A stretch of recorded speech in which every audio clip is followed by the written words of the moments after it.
শেষ ঠিকানা যদি 3.5 হাত মাটি হয়, তাহলে কিসের তো ক্ষমতার দাপট? ভোর 5টায় মৃত্যু, সকাল 6টায় জানিয়ে দেওয়া হবে মাইকে, 8টায় শেষ গোসল করানো হবে, 9টায় তোমাকে নতুন কাপড়ে সাজানো হবে, জোহরের নামাজের পরে তোমার আলিশান বাড়ি থেকে বের করে নিয়ে যাওয়া হবে, 2টায় তোমার জানাজার নামাজ পড়ানো হবে, 2:30টায় তোমাকে কবরে নামিয়ে ফেলা হবে।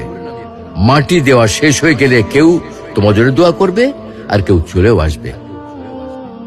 এই তো জীবনের শেষ আয়োজন।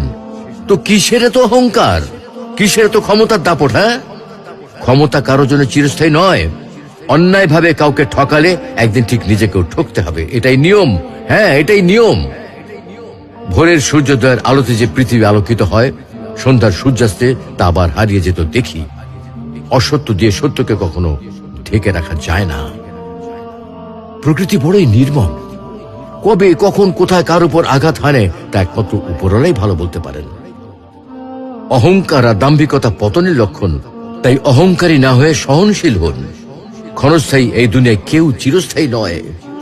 এজন্য ভুলে যেতে হবে সব রোগীর স্বপ্ন, ফিরে আসতে হবে রবের দিকে, কারণ শেষ ঠিকানা তো সেই 3.5 হাত মাটি।